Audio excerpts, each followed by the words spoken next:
찬송 부르겠습니다. 321장입니다. 찬송가 321장 부르겠습니다.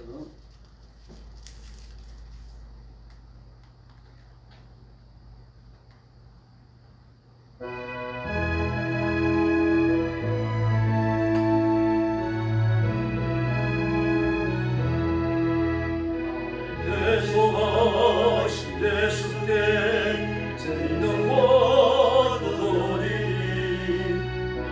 진실함이 앞서서 내 구주 예수여 고주리 살리라 기뻐하여 없소이 날뛰는 앞서서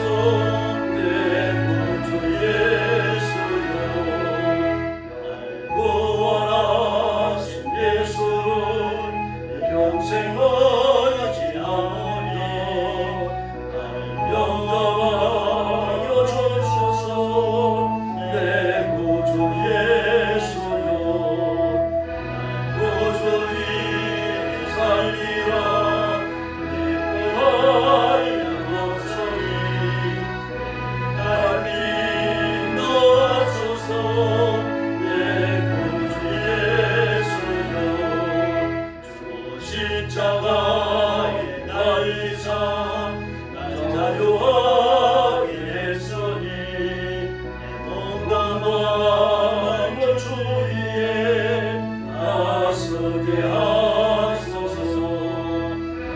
고조리 살리라 기뻐하여 없소이 날 밝히는 하소서.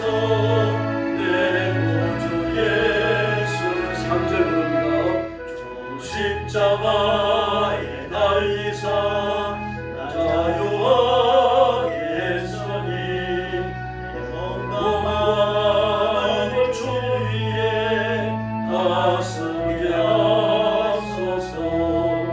나 고조리 살리라 기뻐하려 없소이 밝힌 없소서. 내 구주 예수여 아멘.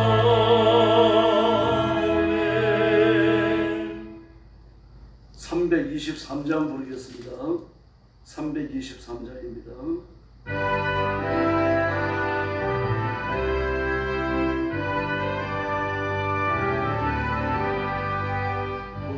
바다 나사리고 어디든지 가오리다. 괴로우나 즐거우나 주만 따라가오리니 아들아 막으리까 저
아버지 하나님 천지의 창조주를 믿습니다.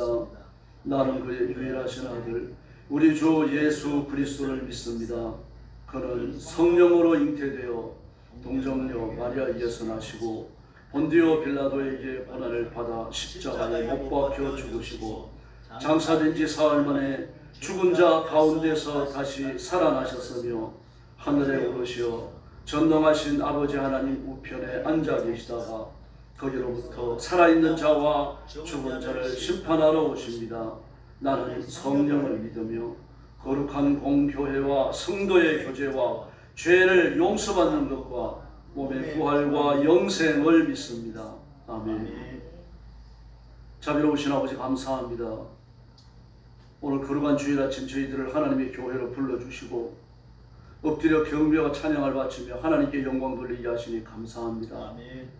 이 시간 주의 성령께서 머리 숙인 저와 성도들을 기억하셔서 하나님의 가슴에 품으시고 하나님께서 삶에 지치고 피곤한 우리 성도들을 위로하시고 격려하시며 하나님의 새 힘을 허락하여 주시옵소서.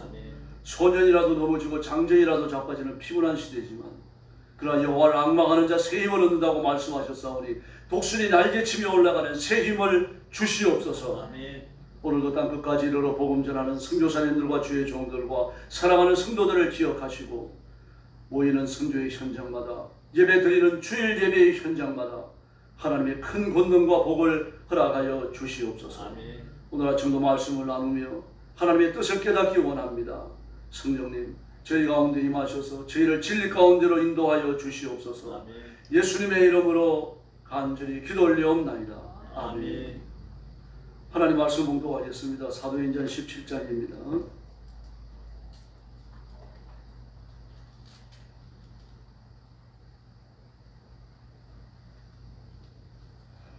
사도행전 17장 1절 말씀부터 제가 먼저 봉독하겠습니다. 그들이 암비볼리와 아볼로니아로 다니다가 데살로니가에 이르니 거기 유대인의 회당이 있는지라 바울이 자기의 관례대로 그들에게로 들어가서 새 안식일에 성경을 가지고 강론하며 뜻을 풀어 그리스도가 해를 받고 죽은 자 가운데서 다시 살아나야 할 것을 증언하고 이르되 내가 너희에게 전하는 이 예수가 곧 그리스도라 하니 그 중에 어떤 사람과 경건한 헬라인의 큰 무리와 적지 않은 귀부인도 고난을 받고 바울과 실라를 따르나 그러나 유대인들은 시기하여 저자의 어떤 불량한 사람들을 데리고 때를 지어 성을 소동하게 하며 야손의 집에 침입하여 그들을 백성에게 끌어내려고 찾았으나 발견하지 못하며 야손과 및 형제들을 끌고 업장들 앞에 가서 소리질러 이르되 천하를 어지럽게 하던 이 사람들이 여기도 이르매 야손이 그들을 맞아 들였도다. 이 사람들이 다 가이사의 명을 거역하여 말하되 다른 임금 곧 예수라 하는 이가 있다 하더이다 하니 무리와 업장들이 이 말을 듣고 소동하여 야손과 그 나머지 사람들에게 보석금을 받고 놓아주니라. 밤에 형제들이 곧 바울과 실라를 베라로 보내니 그들이 이르러 유대인의 회당에 들어가니라. 베라에 있는 사람들은 데살로니가에 있는 사람들보다 더 너그러워서 간절한 마음으로 말씀을 받고 이것이 그러한가 하여 날마다 성경을 상고함으로 그 중에 믿는 사람들이 많고 또 헬라의 귀부인과 남자가 적지 아니하나 데살로니가에 있는 유대인들은 바울이 하나님의 말씀을 베레아에서도 전하는 줄 알고 거기도 가서 무리를 움직여 소동하게 하고는 형제들이 곧 바울을 내보내어 바다까지 가게 하되 실라와 디모데는 아직 거기에 머물더라. 바울을 인도하는 사람들이 그를 데리고 아덴까지 이르러 그에게 실라와 디모데를 자기에게로 속히 오게 하라는 명령을 받고 떠나니라. 바울이 아덴에서 그들을 기다리다가 그 성의 우상이 가득한 것을 보고 마음에 격분하여 회당에서 유대인과 경건한 사람들과 또 장태에서 날마다 만나는 사람들과 변론하니 어떤 에비쿠로스와 수도와 철학자들도 바울과 직론할세 어떤 사람은 이르되 이 말쟁이가 무슨 말을 하고자 하느냐 하고 어떤 사람이 이르되 이방 신들을 전하는 사람인가 보다 하니 이는 바울이 예수와 부활을 전하기 때문이로라. 그들을 붙들어 아레고바록으로 가며 말하기를 내가 말하는 이 새로운 가르침이 무엇인지 우리가 알 수 있겠느냐. 내가 어떤 이상한 것을 우리 귀에 들려주니 그 무슨 뜻이 알고자 하노라 하니 모든 아덴 사람과 거기서 나그네 된 외국인들이 가장 새로운 것을 말하고 듣는 것이 위에 달리 시간을 쓰지 아니더라. 바울이 아레고바라고 가운데 서서 말하되 아덴 사람들 너를 보니 범죄의 종교심이 많도다. 내가 두루 닮아 너희가 유해를 위한 것을 보다가 알지 못하는 신에게 새긴 간도 보았으니 그런즉 너희가 알지 못하고 유하는 것은 내가 너희에게 알게 하리라. 우주와 그 가운데 있는 만물을 지으신 하나님께서는 천지의 주제이신 손으로 지은 성전에 계시지 아니하시고 또 무엇이 부족한 것처럼 사람의 손으로 섬김을 받으시는 것이 아니니 이는 만민에게 생명과 호흡과 만물을 친히 주시는 이심이라.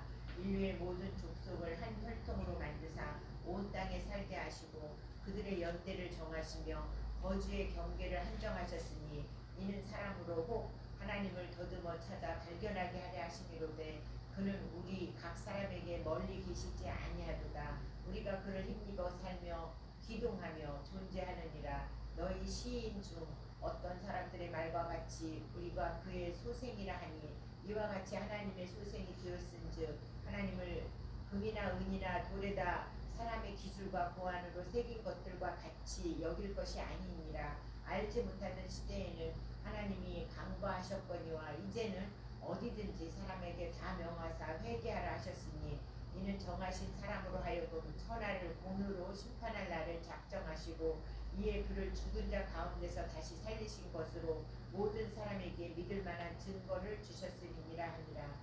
그들이 죽은 자의 부활을 듣고 어떤 사람은 조롱하고 어떤 사람은 이 일에 대하여 내 말을 다시 듣겠다 하니 이에 바울이 그들 가운데 떠나매. 34절 같이 봅니다. 몇 사람이 그를 가까이 하여 믿으니 그 중에는 아레오바고 발리, 디오누시오와 다말이라 하는 여자와 또 다른 사람들도 있더라. 아멘. 바울이 베레아에서 더 신사적인 사람들을 만납니다. 선교 여행을 하면서 많은 고난을 겪죠. 유대인들이 깡패들을 돈으로 사가지고 바울에게 해를 끼치기 위해 가지고 도시마다 따라오는 그런 일이 벌어지는데 오늘도 마찬가지입니다. 그 기사들이 나타나고 있죠. 빌립보에 가서도 빌립보 간수였던 사람과 그리고 자주장사던 루디아, 악한 영에 붙들려가지고 정치던 여자, 여러 사람들을 기반으로 해서 빌립보 교회를 설립했습니다. 근데 바울이 전도를 못마땅하게 생각했던 유대인들이 깡패들을 몰고 와서 도시마다 쭉 따라온 겁니다.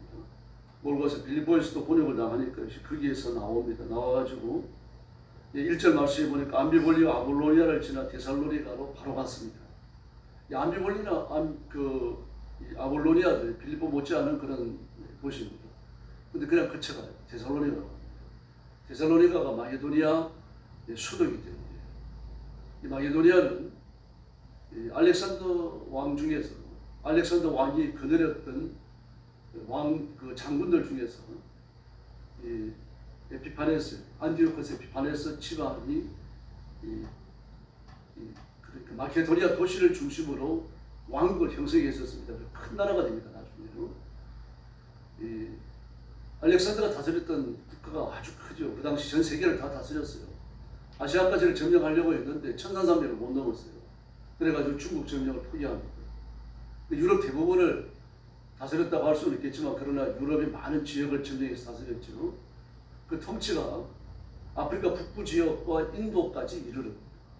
대단한 사람, 37살에 죽죠.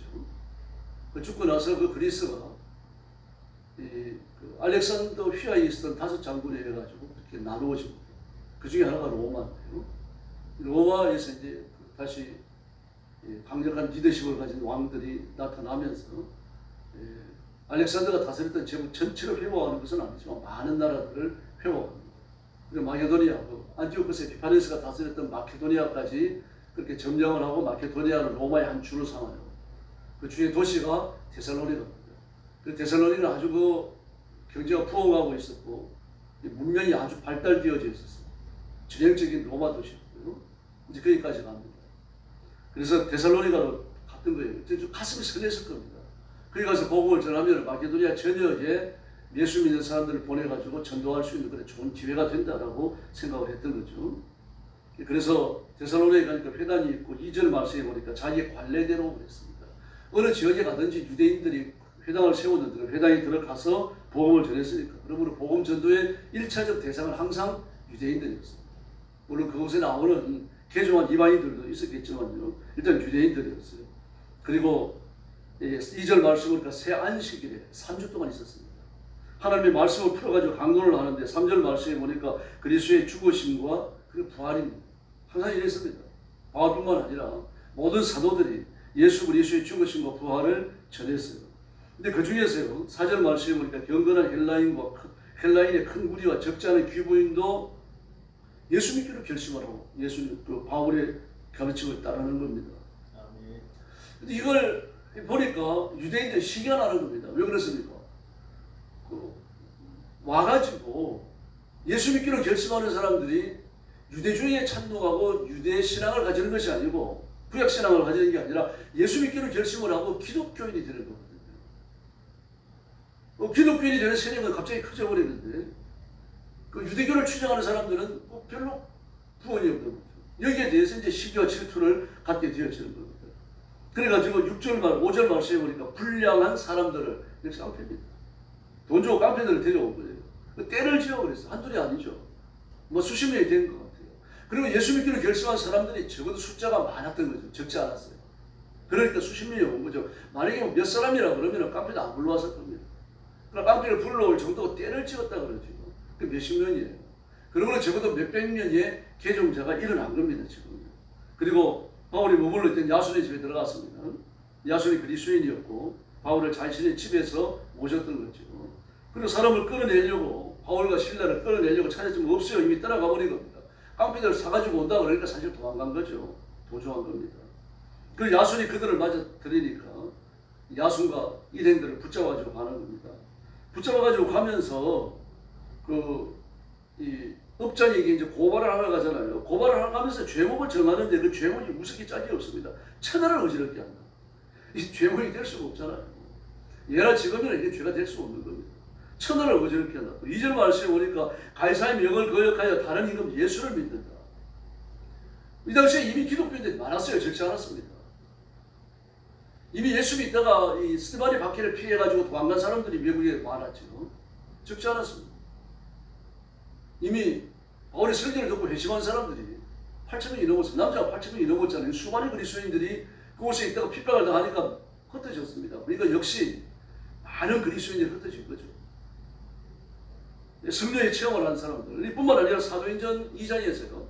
성령께서 임하시는 그 오순절날 그곳에 와 있던 유대인들이 있습니다. 16개 어느권에서 왔어요. 이제 적지 않습니다, 여러분. 적어도 수백 명이 넘었다고 봐야 되겠죠. 그 중에 많은 사람들이 그 베드로의 설교를 듣고 회심했던 5,000명 거기에 속해 있었던 거예요. 그게 복음을 이제 계속해서 중침에 들었잖아요. 그 성령께서 임하셔가지고 방언하는 소리, 그 외국어로 방언을 했거든요. 사도행전에 딱 한번 나오잖아요. 그 방언 소리를 들었는데 방언하는 소리가 뭡니까? 하나님의 큰 일이에요. 그리스도의 죽으심과 부활이었던 겁니다. 그 소리를 들었죠. 베드로의 설교를 들었죠. 성령 받았죠. 그 사람들이 간 겁니다. 흩어진 거예요. 자기의 집으로 간 겁니다. 자기가 살던 나라, 자기의 살던 도시로 돌아간 거죠. 그곳에서 전도했던 겁니다. 아멘. 성령께서 강하게 역사하셨던 거죠. 근데 그들이 합세한 거 아니에요, 지금요. 그들이 합세해갖고 있으니까 천하를 어지럽게 하는 자다. 그러잖아도 그리스도인들의 숫자가 부쩍 갑자기 늘어나면서 꼴사나왔는데 이제 와가지고 바울이 그들을 부추겨가지고 세력을 더 늘려놨던 거예요. 그래 그들을 끌어다가 천하를 어지럽게 하는 자다. 그러니까 죄원이 될 수 없습니다. 로마 황제가 그 많은 그 이방인 국가를 점령을 했잖아요. 점령했고 자기 휘하에 넣으면서 국가 하나를 한 주로 삼고 수도를 그대로 유지를 하고요. 그러면서 문화정책을 썼던 겁니다. 황제에게 거역만 하지 않는다고 하면 어떤 종교를 갖든 어떤 제도를 갖든 다 외워냈어요. 반대했던 거죠, 그러니까요.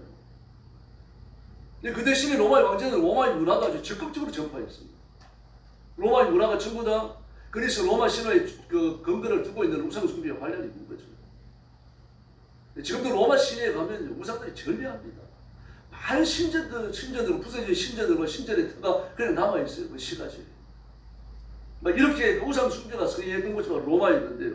그 로마 문화가 또 적극적으로 이렇게 전파됐던 겁니다. 지금도 터키 지역으로 가면은 그 터키 지역이 로마령 아시아였거든요. 이 로마에서 많은 관심을 두고 특별히 관리했던 데가 로마령 아시아, 지금의 터키예요. 거기 가면은 로마 문화가 꽃피고 있는 걸 볼 수 있습니다. 저도 가보진 않았지만 볼 수 있잖아요. 많이 그 영상으로 볼 수 있습니다. 그 인터넷에 들어가면요. 우상 숭배의 흔적들이 그렇게 많이 있고 그렇습니다. 그러니까 그리스도인들의 세력이 늘어나니까 천하를 어지럽게 하는 자다. 이것만 갖고 죄목이 안 되니까 뭐가 따라옵니까? 가이사가 아닌 다른 왕을 섬긴다.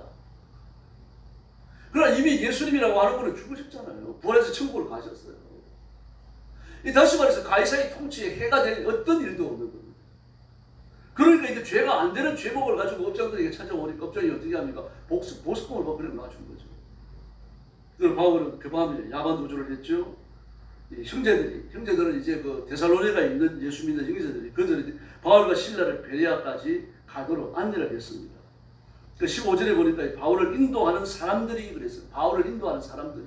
그러니까 바울이 일행을 그냥 베레아로 가라고 떠나보낸 게 아니라 같이 구경을 한 겁니다. 중간에 어떤 일을 만날지 모르니까요. 보호한 거죠. 보호자로 따라간 겁니다. 보호자로 따라가서 아테네까지 갔습니다. 아테네를 말합니다. 아테네는 그 바울이 들어갔던 그 고린도라는 도시였어요. 근데 해협 하나 건너가면 아테네입니다. 아주 가까워요.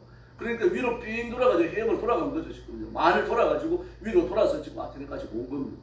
전도하면서요. 근데 거기 갔더니 누가 있습니까? 18절에 그 에피쿠로스와 스토아 학자라고 했습니다. 에피쿠로스와 스토아는요, 그 헬라 철학이 아주 중요한 유파입니다. 에피쿠로스 학파를 말하고요, 스토아는 스토익 학파를 말합니다.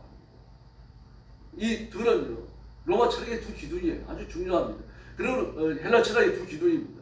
이 헬라 철학이라고 그러면 에피쿠로스고 그리고 스토익이에요.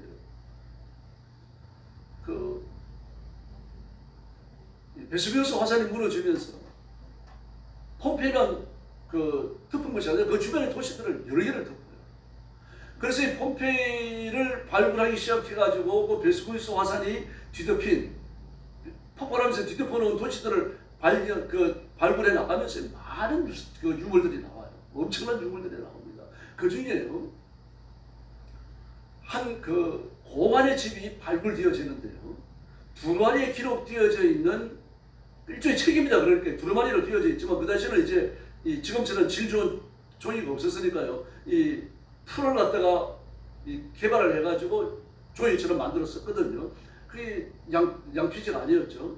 이 두루마리 파피루스예요. 파피루스에 기록되어진 책인데 전부 다 말려 있는 겁니다. 이게 화산재를 뒤집어서까지 탄화되어 있어요. 석탄이 되고 있는 겁니다.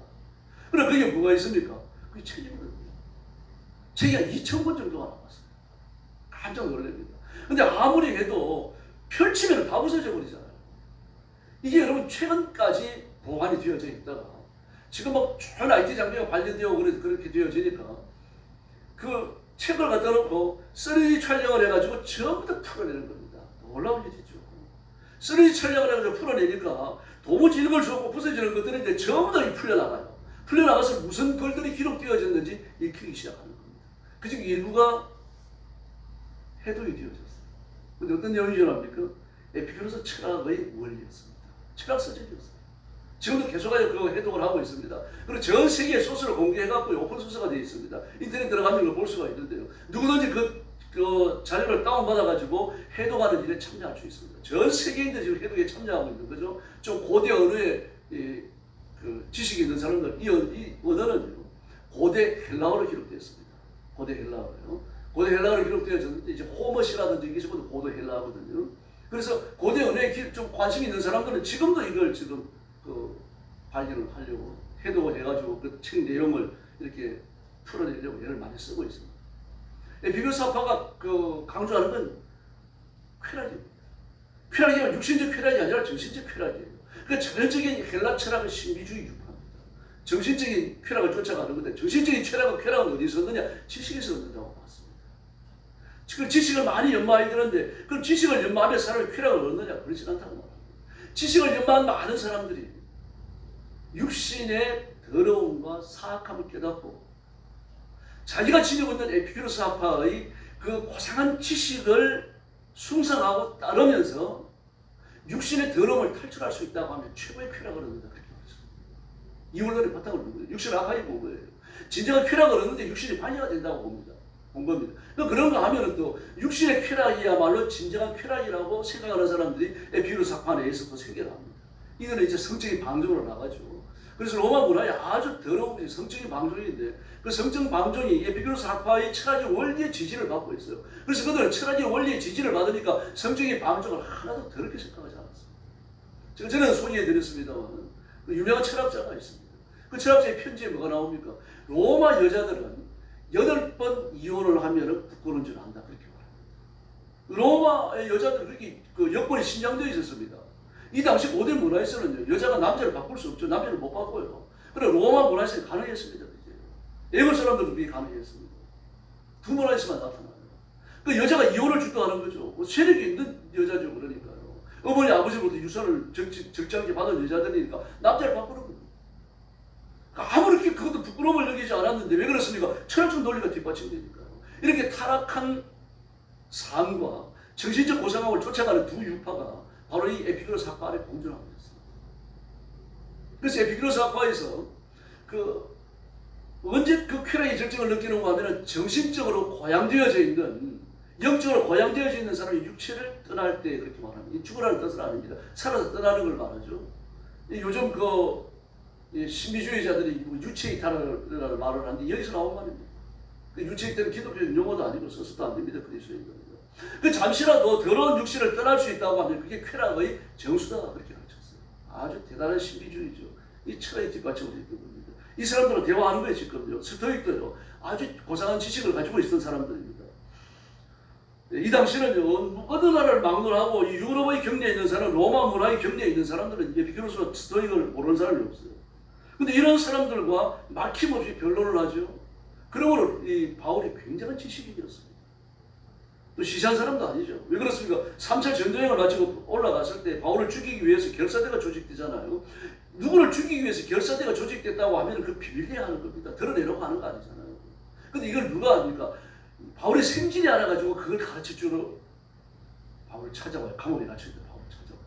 다시 말해서 바울의 집안이 최고의 정보를 다룰 수 있는 그 예루살렘에서도 고위층 집안이었다는 뜻입니다. 엘리트였다는 게 정확한 그 가문이 밝혀지지 않습니다. 이런 정보를 아무나 접근할 수 있는 게 아니죠. 바울의 생긴 그걸 알아요. 그럼 바울의 집안이 그렇다는 이야기입니다. 그런 사람이 바울이었어요. 최고의 지식인이었습니다. 그 바울이 회심하고 나니까 막 예루살렘 발칵 뒤집혀버리잖아요. 끊임없이 바울을 죽이려고 하죠.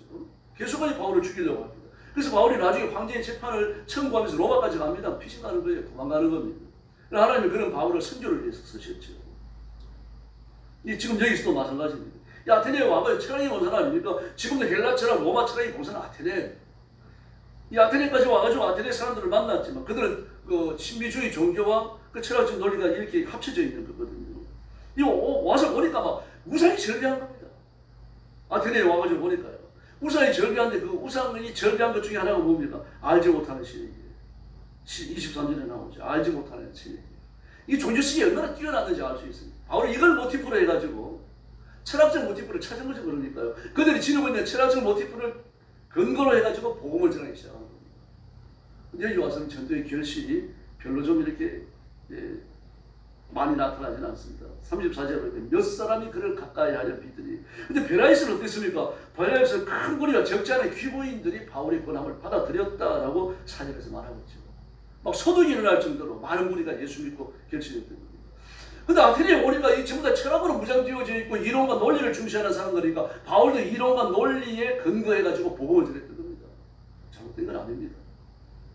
복음의 순수함이 훼손된 가능성도 있다는 거죠. 그러므로 복음을 원색적이어야 할 줄을 믿습니다. 아멘.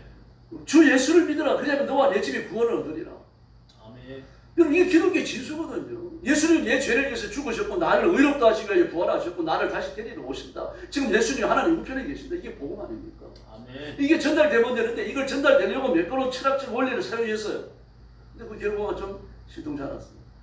물론 이제 로마 철학, 헬라 철학에 그 뿌리를 두고 있는 사람들이니까 막 쉽게 회심도 못했을 겁니다. 그런 영향도 있어요. 그러니까 바울도 역시 매끄러운 논리가 복음을 전하는 게 아닙니다. 막 굉장한 기적이 사람을 거듭나게 하는 게 아닙니다. 하나님의 말씀이 사람을 거듭나게 하는 줄로 믿습니다. 아멘. 에베소서 이야기하는 것처럼 하나님의 말씀은 성령의 검입니다. 내 검이 아니에요. 내가 성경 구절을 아무리 100번 외워봐야 소용없습니다. 그러나 성령께서 내 가슴 속에 있는 말씀, 내 뇌리에 기억되어져 있는 말씀을 한번 휘두르면요, 그 사람의 인격이 변합니다. 삶이 변하는 거죠. 아멘. 놀라운 역사가 일어날 줄로 믿습니다. 아멘. 그 성경을 부지런히 읽어야 됩니다. 읽기 힘든 환경에 있다고 하면요, 요즘 스마트폰에 그 성경 얼마나 만 몇천만 주면 다운받을 수 있어요. 그걸 틀어놓고라도 들으셔야 돼요. 하나님의 말씀을 늘 가까이 접촉을 해야 됩니다. 아멘. 듣고 보고 그리고 계속해서 말씀을 읽어야 돼요. 말씀을 읽는 것보다 더 중요한 거 없습니다. 아멘. 말씀을 읽는 것과 기도가 쌍벽을 이루면요, 그 사람의 영혼이 날마다 진보이 돼 있습니다. 아멘. 더불어 32절에 보니까 부활의 소리를 듣고 어떻게 했습니까? 사람은 조롱도 하고. 어떤 사람은 그 진리에 대한 호기심이 좀 더 발동해갖고 내일 네 말을 한 번 더 듣겠다 그렇게도 말하고. 어쨌든 우리는 복음을 전해야 됩니다. 아멘. 결국 현찰할지라도 이 전도하는 것은 선포입니다. 선포. 이건 내가 할 일이고 말씀을 들은 사람을 변화시키는 것은 성령님의 몫입니다. 아멘. 그러므로 이 사람이 변화되어지고 예수 믿기로 결심하고 교회 나오지 않았다, 전도 그만해야 되겠다, 이게 어리석은 생각입니다. 어쨌든 우리는 바울이 말한 것처럼 때를 얻든지 못 얻든지 힘써서 말씀을 전하고 예수님을 찬양해야 할 줄로 믿습니다. 아멘. 이 존귀할 일을 위해 가지고 우리의 숨이 끊어지는 그날까지 그렇게 존귀하게 영광스럽게 쓰임받은 종들이 되기를 예수님의 이름으로 축원합니다. 기도하겠습니다. 자비로우신 아버지 하나님 감사합니다. 오늘 아침도 사도행전 17장을 열고 바울 사도께서 데살로니가와 베레아와 아테네에서 전도했던 이 말씀들을 상고했습니다. 이와 같은 바울의 열정을 저희 가슴에도 심어주시고 내가 말씀에 유실한 그리스도인이 되게 하여 주시옵소서. 사람들을 만날 때 그 사람에게 내가 준비된 복음을 전할 수 있도록 내 가슴속에 하나님의 말씀이 늘 살아 움직이게 하여 주시옵기를 간절히 원합니다. 그래서 내가 예수님을 자랑하고 십자가를 자랑하고 부활과 그리고 예수님의 재림에 대하여 진술하게 부정함이 없도록 하나님 우리를 무장시켜 주시고 사용해 주시옵소서. 아멘. 전능하신 주님, 우리 성도들을 주님 앞에 맡깁니다. 하나님의 가슴에 품어주시기를 바랍니다. 악한 자가 만지지 못하게 하여 주시기를 바랍니다. 성령께서 뜨겁게 역사해 주시기를 원합니다. 아멘. 우리 성도들을 힘이 든 오른손으로 붙들어 주시고 주께서 이 시대의 표적처럼 사용하여 주시옵소서. 아멘. 오늘도 주일 예배를 드리러 교회 나오게 해주시고 별로 중요하지 않은 일 때문에 주일 예배를 피하는 일 없도록 하나님 은혜 더하여 주시기를 원합니다. 예배를 드리며 은혜를 받게 하시고 사실은 하나님을 경배하며 하나님의 임재를 체험하는 복된 날이 되게 하여 주시옵소서. 기도하러 왔사오니 기도의 새 능력 주시기 원하오며 예수님의 이름으로 간절히 기도 올려옵나이다. 아멘. 주기도 드리겠습니다.